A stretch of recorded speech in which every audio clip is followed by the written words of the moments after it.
আচ্ছা বন্ধুরা, আমি গৌরব চ্যাটার্জি। আমি একজন সাইকোলজিস্ট। যেটা আজকে আলোচনা করছি ওটা একটু ভেবে দেখার জিনিস। কী জন্যে না, টপিকটা আমি আলোচনা করব মনের পরিবেশ। কীরকম পরিবেশ যেটা আমাদের লাইফকে ভালো রাখতে সাহায্য করে, ম্যানিফেস্টেশনে সাহায্য করে, অনেক ঝামেলা থেকেও আমাদের রক্ষা করে। কিভাবে না, ম্যানিফেস্টেশন বা নিজের লাইফটাকে ভালোভাবে দিন যাপন করা, যেটা ভালোভাবে সেটাকে ব্যবহার করা, পুরোটাই তো মনের খেলা। মনের জিনিস নিয়ে, মনের যে অবস্থা তাই দিয়ে তো আমরা করি। তো এই যে মনের পরিবেশ, এটাকে সবসময় ঠিক রাখতে হবে। কী জন্যে? যেমন ঘরের পরিবেশ ঠিক না থাকলে আমরা ঠিক থাকতে পারি না, সেমনি আরও বেশি গুরুত্বপূর্ণ মনের পরিবেশ।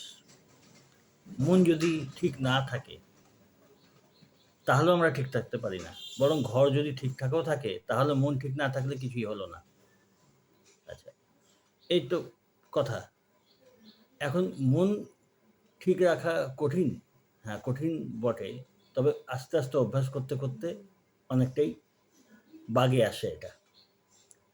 এখানে আমি এটা বলছি না যে মনটাকে একদম কন্ট্রোল করতে হবে খুব সংযতভাবে। সেটাও করতে পারলে তো ভালোই। কিন্তু মনের পরিবেশটা ঠিক রাখতে গেলে কী করতে হবে না, চিন্তা ঠিক রাখতে হবে। তার জন্য যে খুব পরিশ্রম করা দরকার তা না, অল্পই পরিশ্রম দরকার, কিন্তু ধারাবাহিকভাবে ওটাই বেশি দরকার। কনসিস্টেন্টলি যেটাকে বলে, ধারাবাহিকভাবে ঠিক রাখতে হবে মনটাকে, মানে প্র্যাকটিস করে যেতে হবে। তাতে কী লাভ? প্রথমে জিনিসটা বলি কি, কোনো রকম এমন চিন্তা যেটা আমার ভালো লাগে না সেটা করব না। এটা তো সোজা এটা করা। আমি এটা বলছি না যে জোর করে পজিটিভ চিন্তা করব না, বা সরি, নেগেটিভ চিন্তা করব না, পজিটিভ চিন্তা করব। হ্যাঁ, সেটাও সবই দরকার। কিন্তু ওটা কি সবসময় সম্ভব? হয় না। শুধু এটা খেয়ালটা রাখতে হবে যে পজিটিভ চিন্তা নিজে করতে পারি বা না পারি, নেগেটিভ চিন্তা আসা মাত্র বার করে দেবো। এটা একটুখানি অভ্যাস দরকার হয়। আর এটা সোজা। কোনো কিছুর ব্যাপারে মনে দুঃখের ভাব আসলো, সরিয়ে দিলাম তক্ষুনি, ওটাকে এন্টারটেন করলাম না। কোনো ব্যাপারে ভয় আসলো, সরিয়ে দিলাম। ওটা চিন্তা তো। কোনো রকমভাবে কারোর উপর রাগ হলো, সরিয়ে দিলাম। যতখানি পারছি এগুলো চেষ্টা করে যাচ্ছি। এটাই দরকার। আস্তে আস্তে দেখবে এই জিনিসগুলো সহজ হয়ে আসছে। যে কথা হলো যে সারাদিনের মধ্যে চেষ্টা করতে হবে সবসময় যাতে অ্যা এই চিন্তাগুলো আমরা এভয়েড করতে পারি, যেগুলো আমাদের ভালো লাগে না।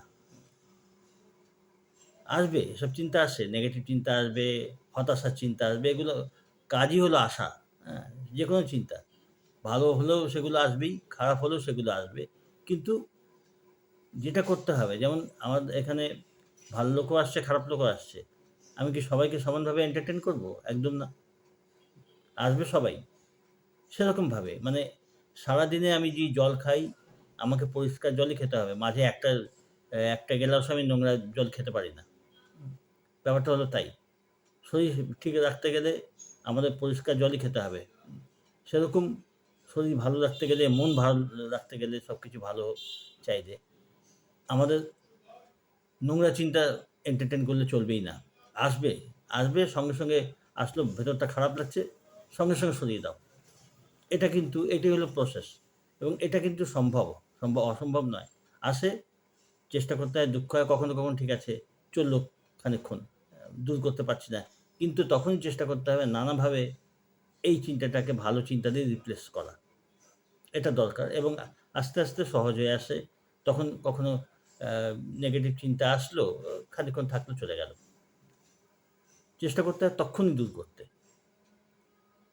এইটা কারণ স্বামী বিবেকানন্দও বলেছেন, "ভালো চিন্তা করো, ভালো থাকবে।" সোজা কথা। ঠিক সেরকম ভালো চিন্তার জিনিসটা আনতে হবে। ভালো চিন্তা শুধু চিন্তাই না, ভাবনা। মানে ফিলিংস নিয়ে যে চিন্তা আমরা করছি, নিজের ভালোর জন্য, সে আমার কন্ডিশন যেমনই হোক না কেন। যেমনই হোক না কেন কন্ডিশন আমার, ভালো চিন্তা যখন মানুষ অভ্যাস করতে থাকে, তখন ওটা একটা হ্যাবিট হয়ে যায়।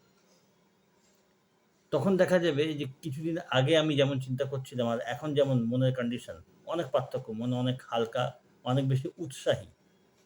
এটা কিছুদিন অভ্যাস করলে বোঝা যাবে। যখন বেশ কয়েক সপ্তাহ প্র্যাকটিস করা যাবে যে শুধু পজিটিভ চিন্তা করছি, শুধু নিজের সম্বন্ধে ভালো চিন্তা করছি, ভালো ভাবনা এসব করছি।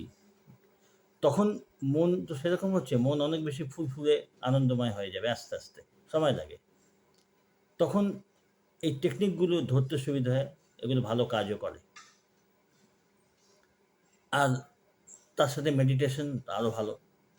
ধ্যানের অভ্যাস, হালকা এক্সারসাইজ এগুলো তো খুবই প্রয়োজন, সবসময় লাগে।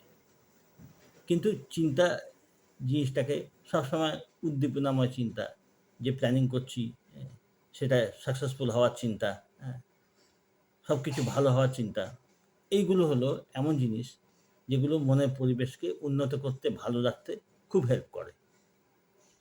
তারপরে যে অন্যান্য টেকনিকগুলো আছে, হ্যাঁ? ভালো জিনিস সমান লিখে যাচ্ছি, যখন সময় পাচ্ছি ভালো জিনিস লিখছি, ভালো অ্যাফার্মেশন করছি।